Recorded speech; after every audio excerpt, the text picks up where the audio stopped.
Pengusaha Henry Kurnia Adi atau yang lebih dikenal sebagai John LBF belakangan ini sedang ramai menjadi perbincangan usai salah satu mantan karyawannya yang berinisial SDP menyuarakan ketidakadilan selama bekerja di perusahaan John LBF. SDP menyebut jika John kerap bertindak sewenang-wenang, mulai dari memotong gaji karyawan sampai memutus hubungan kerja secara sepihak. Tudingan mantan karyawan John pun viral di media sosial, dan dari situ tidak sedikit netizen yang mencibir tindakan John terhadap karyawannya. Lantas, seperti apa klarifikasi John dengan adanya tudingan miring dari salah satu mantan karyawannya yang telah menyerang dirinya? Benarkah John akan mengambil langkah hukum?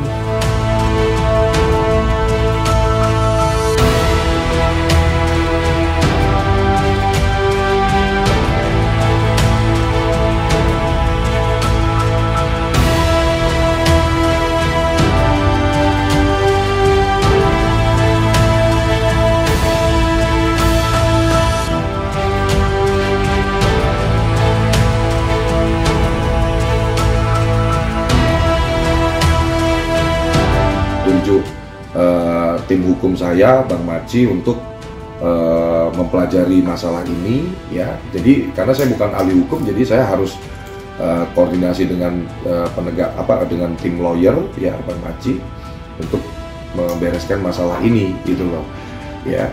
Dugaan-dugaan tindakan pidana apakah ada di aktivitas yang saudari SDP ini lakukan. Tapi intinya juga saya menghimbau sih, bertobatlah.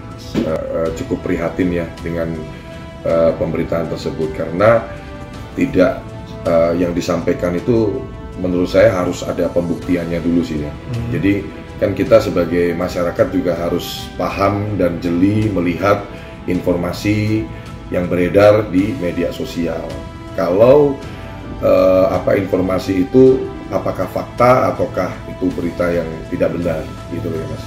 Nah, kembali lagi, kalau yang dibahas rame di media sosial itu kan kembali lagi ya, kita kalau mau dengar berita yang sebenarnya ya silakan boleh tanya aja sama karyawan saya 136 orang yang masih bekerja dan aktif di perusahaan saya, bagaimana kita memperlakukan karyawan. Sangat saya manjakan Mas karyawan di sini Mas. Jadi untuk teman-teman ketahui juga ya, aturan ini tidak dibeda-bedakan. Semua karyawan yang baru hari pertama kali kerja aja, saya langsung tanya satu hal Mas, kamu punya ongkos nggak buat operasional? Kenapa saya lakukan itu? Saya dulu pernah, waktu keterima kerja bukannya seneng malah bingung, nggak punya ongkos. Ini bisa dikonfrontir semuanya loh, dan ada loh bukti-bukti kita transfer ke karyawan yang baru masuk sehari kerja. Ada karyawan yang baru masuk sehari kerja mau buat nebus ijazah kuliahnya 18 juta kita support, ya. Mau buat nikah 40 juta kita support. Jadi saya itu lebih ke pernah jadi karyawan, dan ketika saya jadi pengusaha saya tahu banget di posisi karyawan bagaimana saya mau zalim, mau berbuat jahat sama karyawan. Saudari SDP ini, mantan karyawan saya itu, ya itu saya jujur agak menyayangkan banget sih, karena saya masih ingat betul saudari SDP itu masuk di High Five itu, di perusahaan saya itu. Waktu itu saya masih karyawan Mas, saya masih marketing tahun 2020 ya. Kalau saya nggak salah ingat itu antara bulan September atau Oktober lah ya, 2020 itu ya. Dia masuk ke perusahaan saya, memohon sampai nangis, demi Allah saya berani bersumpah ya. Mohon Pak, saya pengen kerja Pak, di sini saya nyari kerja susah. Akhirnya saya terima di posisi marketing. Saya sebagai manajer marketing waktu itu, belum jadi ownernya High Five, belum. Nah, ketika dia terima sebagai marketing, saya lihat ini anak introvert gitu, kurang jago berkomunikasi. Saya yang dampingi dia Mas. Bahkan saya arahkan dia untuk cari prospek, saya ajarin dia cari prospek di LinkedIn.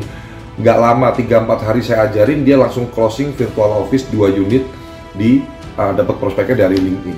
Terus berjalannya waktu, saya bimbing. Memang ya selama ini hubungan saya sama dia baik-baik saja gitu loh selama dia bekerja. Anaknya pun juga saya arahkan, juga dilakukan gitu kan. Ya namanya karyawan kadang adalah kayak membelot-belot dikit gitu. Tapi menurut saya kaget banget sih dengan pemberitaan ini sih, karena saudara SDP ini kerja itu nggak sebulan 2 bulan di perusahaan saya, 21 bulan loh. Kita ini kan namanya perusahaan kan semua kan by rules, by aturan. Nggak bisa kita semena-mena. Ada data-datanya semua. Bahkan ketika kita klien itu komplain atas servisnya saudara SDP, terus hubungi ke saya, hubungi ke partner saya, ya kita kasih teguran pun juga nggak main-main pecat karyawan. Ini ada buktinya nih. Pernah kita kasih surat peringatan pertama, ya ada tanda tangannya dia langsung ini. Tanggal 27 Oktober 2022, kurang lebih 21 bulan beliau kerja. Ini resign mandiri loh. Resign mandiri di perusahaan. Bukan dipecat berarti Bang ya? Nggak ada, ini resign mandiri. Alasannya mau buka usaha. Kan saya selalu dukung kalau karyawan saya pengen hidupnya berkembang, pengen maju, ya kita dukung, Pak. Kisah sukses John menjadi pengusaha dalam waktu yang relatif singkat sempat menuai respon positif dari sejumlah kalangan. Kebaikan dan rasa peduli John pada semua karyawannya juga mengundang decak kagum. Sebagai seorang yang pernah bekerja sebagai karyawan, John mengaku semua pengalaman pahit yang pernah dialaminya membuat dirinya begitu sangat memperhatikan para karyawannya. Dari situlah John membagikan kiat sukses dan bagaimana seharusnya menjadi seorang karyawan dalam suatu perusahaan.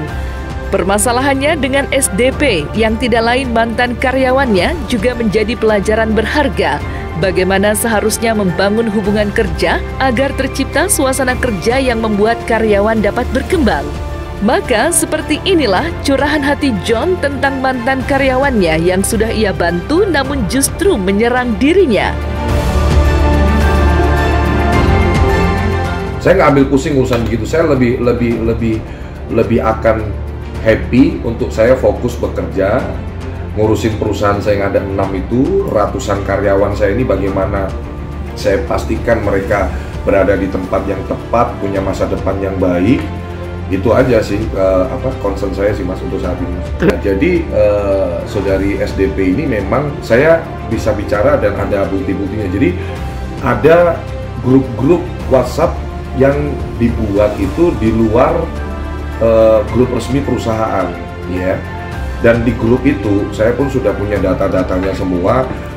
Senioritasnya saudari SDP ini sangat tinggi karena memang dia tergolong yang paling lama marketing gitu loh. Jadi ketika ada anak baru masuk, ini arahan saya untuk dibimbing, diajarin dan lain-lain. Ini ada bukti chatnya loh, ada bukti percakapannya di handphone saya dan saya bisa tunjukkan gitu loh.